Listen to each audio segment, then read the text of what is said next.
All right. So up here on the panel, we have Ian McClarty, CEO of Phoenix Nap. We have Ed Vasco, CEO of TerraVerde. We have Mark Matei, Director of MSS Operations at Kudelski, and Manny Romero, Office of the CISO from Optiv. And I want to say thank you very much because they have previously joined us and spoken on panels and been very, very informative. So it's lovely to welcome them back. We've had a pre-conference call about this very question, because if we're talking about convergence, yes, there's collaboration, there's some technologies, there's working together. What does it really look like? How could it really be achieved? Perhaps a managed service or managed security service is the way it can be achieved. How do you integrate both workflows? Plus more than physical and cyber, but we'll get on to that.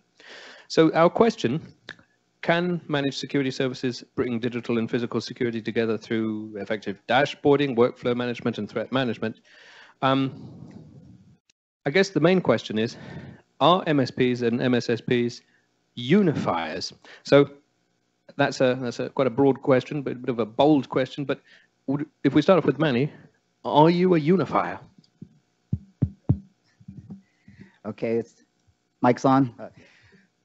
So on the MSSP front, I haven't seen on the convergence from physical to cyber being the unifier yet. There are a lot of efforts on the way internally. I've got several clients that have merged the two sides together, and they're working through the mechanics of that. We talked a little bit on our call about the dashboard and what would like the ideal dashboard for a physical and cyber look like. And I think a lot of us kind of said we're not holding our breath on the magic dashboard and the single pane of glass quite yet. But there's existing flows between physical and cyber. Bringing them under a single organization can do a couple of things for you. So the first thing that it can do is it can give both sides of the equation visibility and a little bit of agility. So one of the things that anytime you cross a organizational boundary, it slows things down. And the most advanced attacks that we have now are blended attacks. So the toughest things to stop is somebody that is a good social engineer and also a very good hacker. And so if you're having to protect against one of these adversaries, it would be nice to be defending from a common perimeter. Well, it would indeed. Ed, are MSPs and MSSPs unifiers of both sides of the house? I'll tell you, we like Manny, and I'm sure like everybody else on the panel, have really considered that convergence process.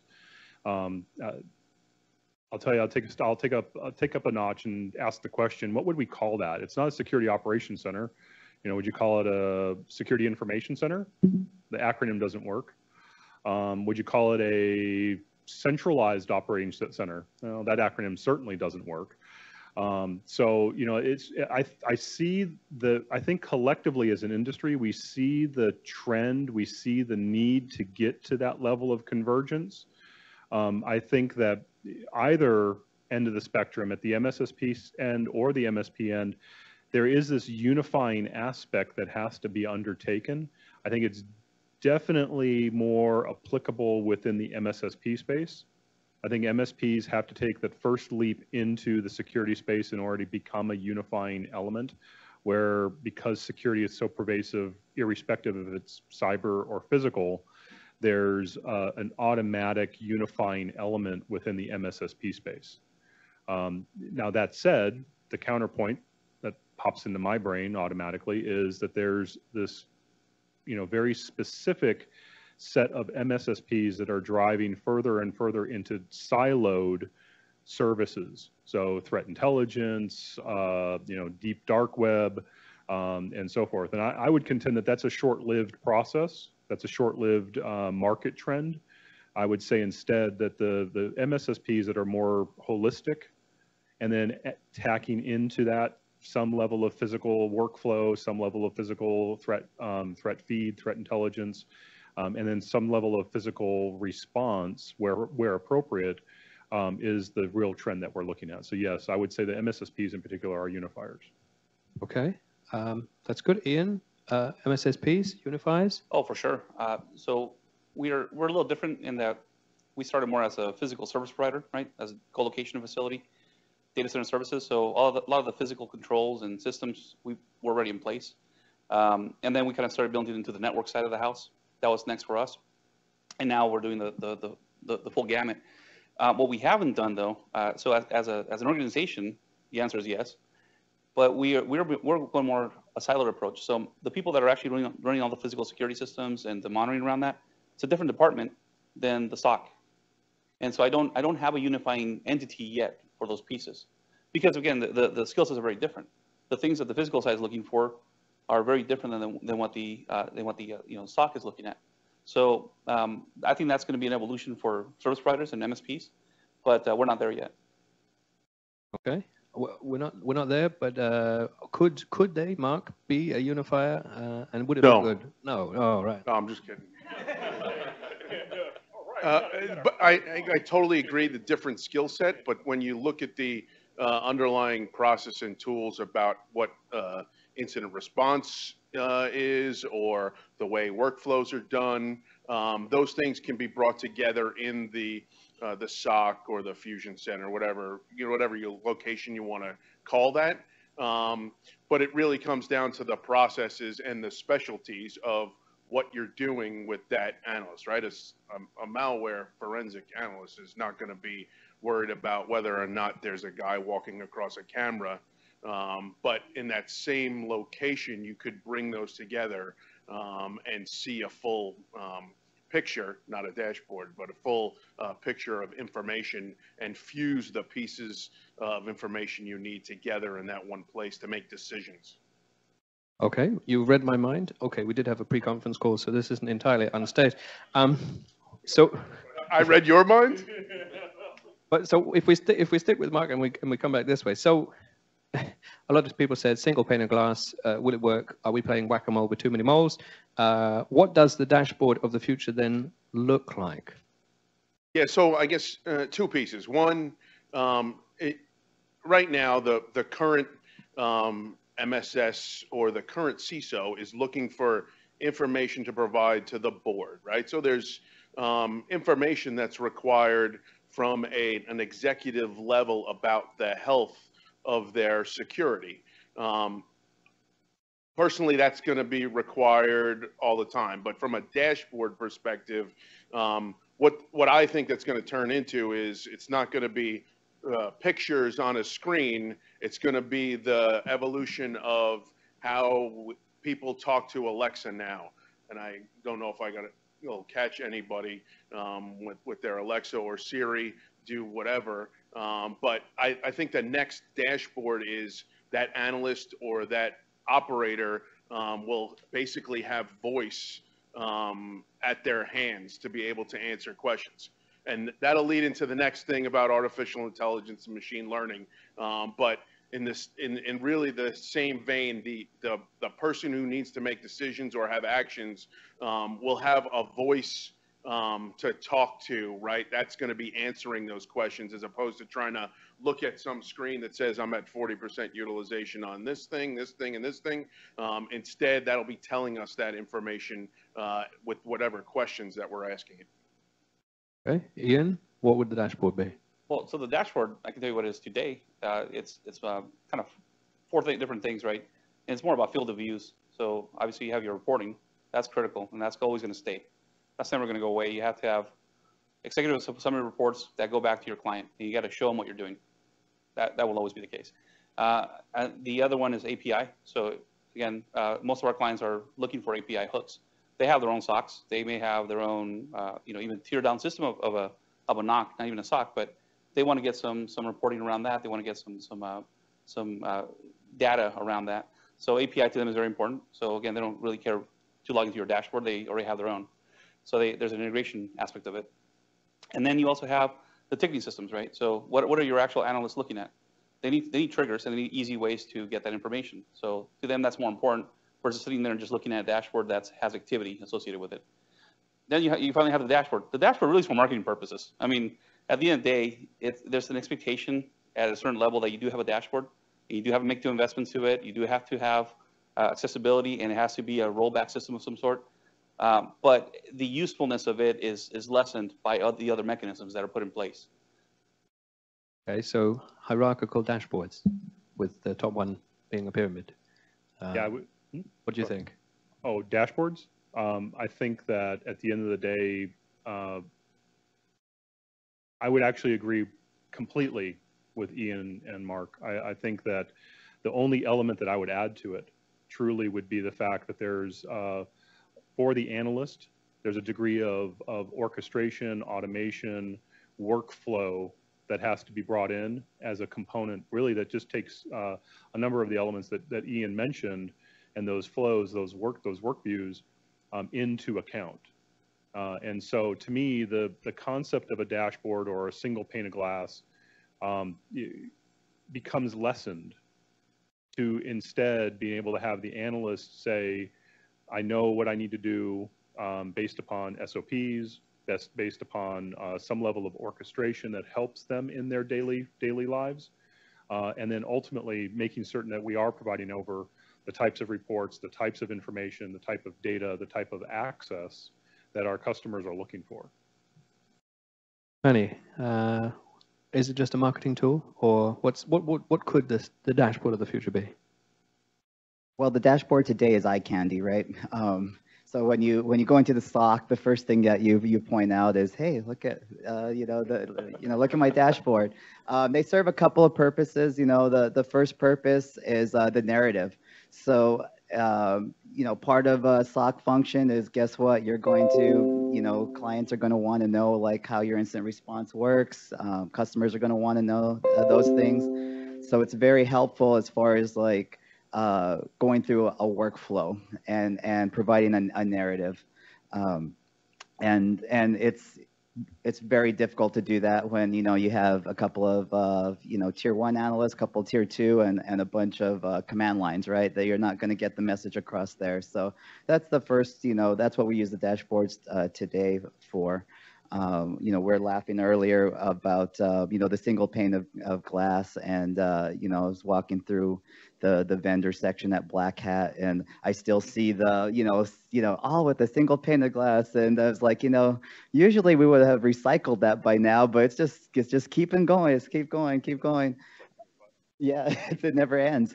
But I think the dashboard of the future, what it could be is, something that would actually have outputs, something that could reduce your mean time to mean time to eradicate, mean time, dwell time. So, it could be voice activated, but anything that could give your team agility and would probably be API driven and flexible for the attack that's coming now. So that training would probably be, integrated in it. I'm very bullish on orchestration and automation and what that can do to reduce dwell time. And so if you had API-driven dashboards and they proved a function, I think they could be useful. But at this point in time, it's eye candy. It has its purpose, but. Okay, so instead of eye candy, what about something useful? Managed service providers, managed security service providers love, apparently, to bundle things because it's a business model. So to the physical and the cyber people in the room, Manny, can you tell me something that's going to be of interest coming up that the MSS of the future is going to want to bundle? What new innovation is going to be interesting for both sides of the house? Well, I think some new things coming online. I think last year was the year that you started to see a lot of bundles that, MSS has always been like, hey, we're going to take the tier 1 pane off of your plate.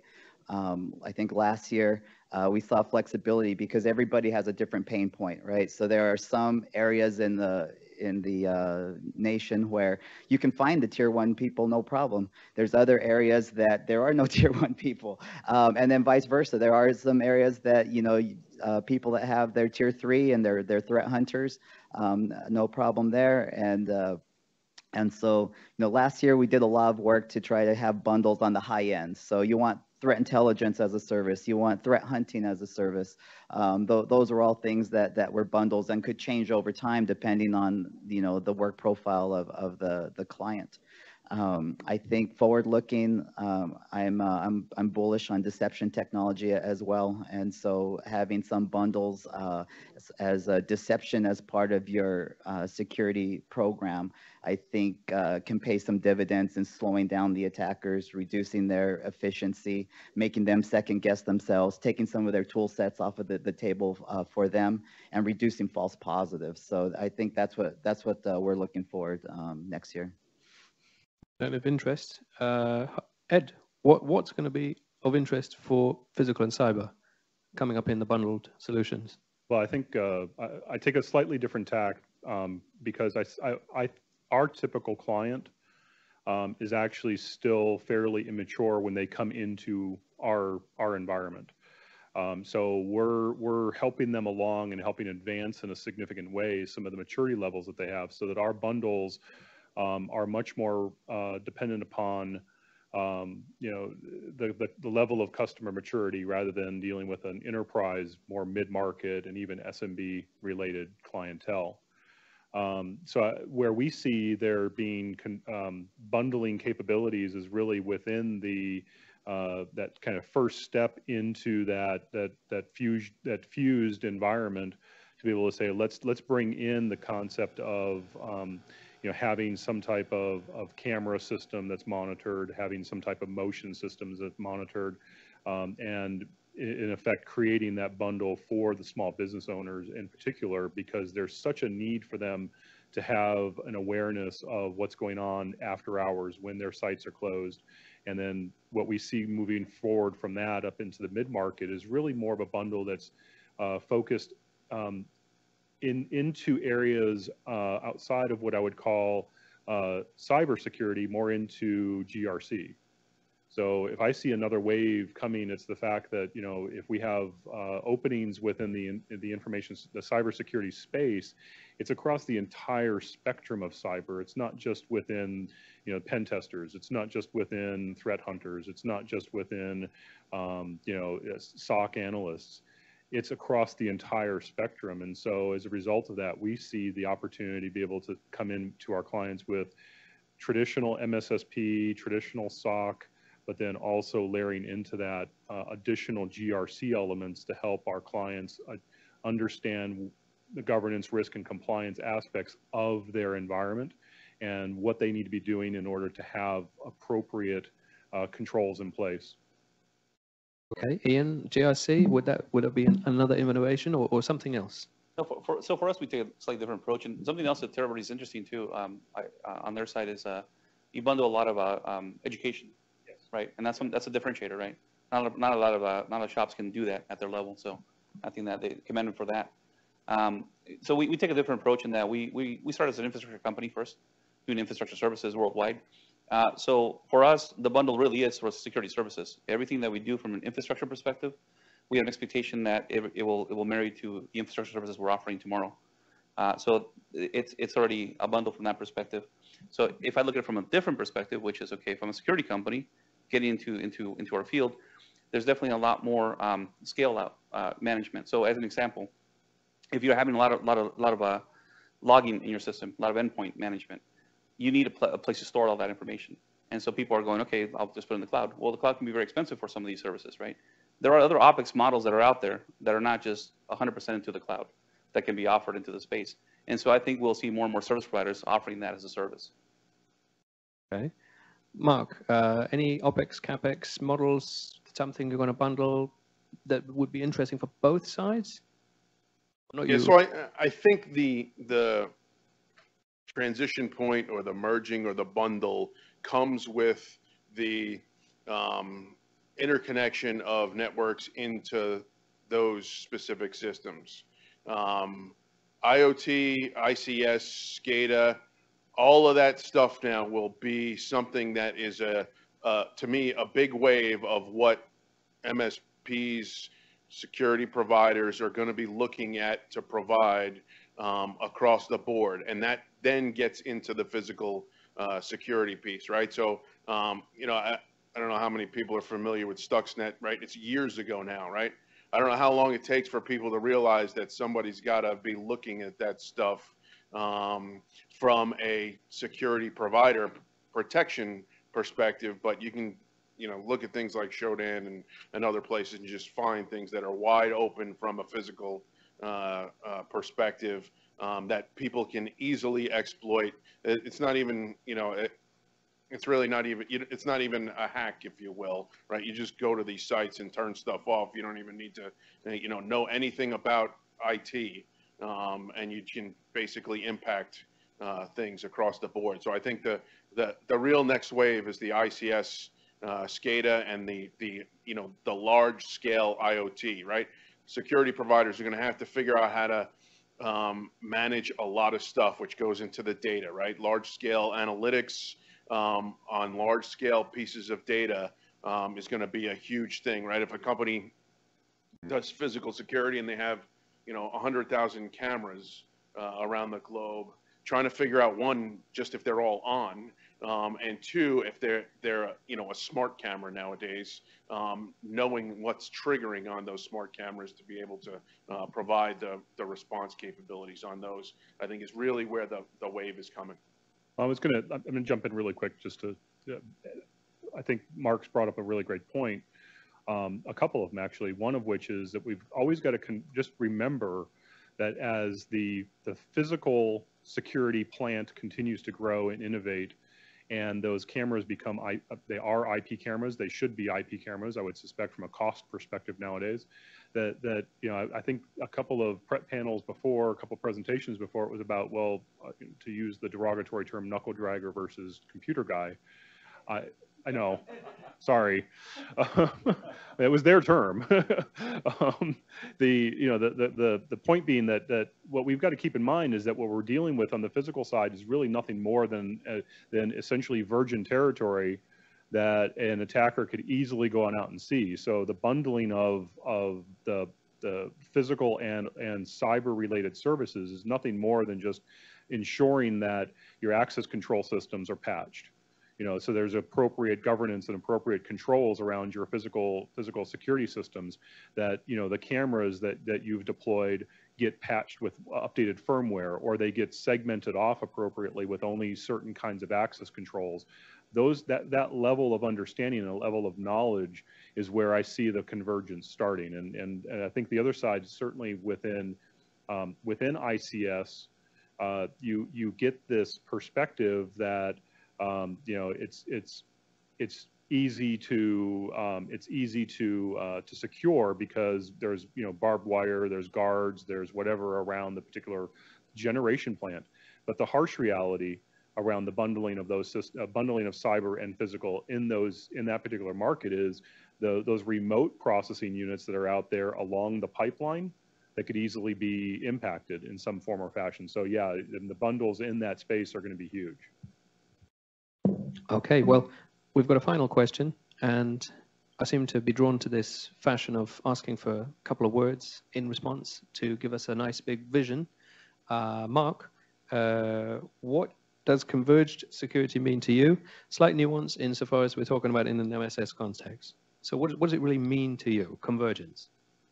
Yeah, I think I look at it from scenarios perspective, right? For me, you know, converged security is more about the entire framework, if you will, from a typical example, right? Looking at the security of how something is done from cyber as well as physical, right? The things I'm paranoid about are, you know, somebody takes control of a first responder network. They introduce some sort of physical attack, right? They thwart the school's protection by pulling the fire alarm and having all the kids go out the protected area, because now all the schools are using, not allowing weapons in the classrooms, and they all come outside and the first responder network is taken down because and anybody can who looks at that then can see that those won't get responded to, and at the same time they're DDoSing some other type of network, as well as at the same time stealing the information from the some other area. And it all is one big melting pot, if you will, for problems. Long time ago, I supported an inauguration, and you could just see all of the holes that are around in that type of atmosphere when you have, hundreds of thousands of people in a certain area. The metro system can get controlled by cyber threats. The first responder networks can get taken down, all at the same time, while there's, just like the Boston bomber is dropping pressure cookers with nails in them all over the place, and nobody can respond to that. That's the scenario that they're using all of those capabilities all at once. Ian, convergence. I would agree with that viewpoint. It is definitely very distinct attack vectors that are being addressed, and they're coming at you all in one shot. We do see a lot of that today, even as simplistic as network security compared to actual system security. They're different things.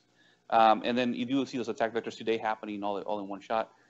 We don't see as much as the physical today, but in the future, definitely it's going to be a better collaboration of very distinct silos and departments working together to get federated information in place and being able to do some incident response around that. And that I don't believe anybody's really doing today. No, definitely. And there are MSSs that are IT based who for some reason have started physical offerings, and I've seen some physical that have started IT. I'm not judging, but it's a big converged place. Ed, convergence. I think we've talked around convergence. The thing that I would put forward certainly is we've had these instances where we talk about it more and more once bits become atoms. And I really think that's where we're going to start to see a significant move and a significant trending is on the next wave of Stuxnet. When we see that kind of cyber-related threat truly, not just get thwarted, but truly be impactful, truly hit us, and truly bring about significant amounts of change within the U.S. ecosystem. And so convergence is going to happen. It has to happen. And it's probably going to be driven off of a series of events that we don't want to have happen, but are going to. Manny, would you like to give us something visionary? Sure. So, convergence and the, services that start to be created because of it are typically like a lagging indicator, right? We typically don't create services until there's a pain point there that we can relieve. I think the leading indicator is digital transformation. So today, every company out there has a digital transformation strategy to change their company to ride on digital platforms. The digital platform gives you speed, it gives you efficiency, it gives you elasticity, it gives you scale. And nobody can compete against their competitors without those things now, whether you make a pizza or, you're running a nuclear facility.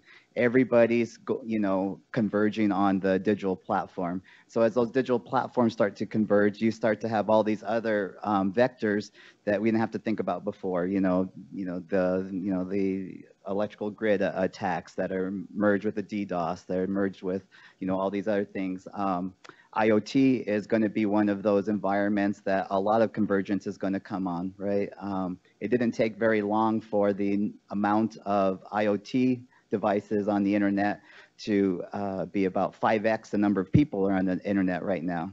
And we're just on the front end of that, right? So, 5 years out, you start looking at the devices are going to outnumber us probably 20, 30, 40x. And obviously, remediation is tough, but it's also a convergence that hasn't happened. When we start to get into IoT, we now start to go from software to product. And so there's some legal convergence that are going over there. Will we get product liability now in the IoT world that we haven't, enjoyed in the, in the software security world? All of those things are happening. They're not going to stop, happening, and the services are just going to follow, right? You're going to converge. There's going to be a problem with emerging technology on digital platforms that haven't been there before, and then the services will be created to relieve the pain. Thank you. Mark, Ed, Ian, and Manny, thank you very much. Let's give them a round of applause.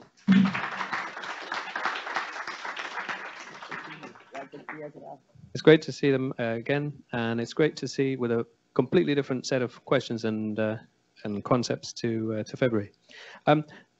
We're now going to switch and invite Carlos Gaveo, who you will remember from this morning, Global Security Manager for Avnet, to give a presentation on understanding the importance of developing converged digital and physical security.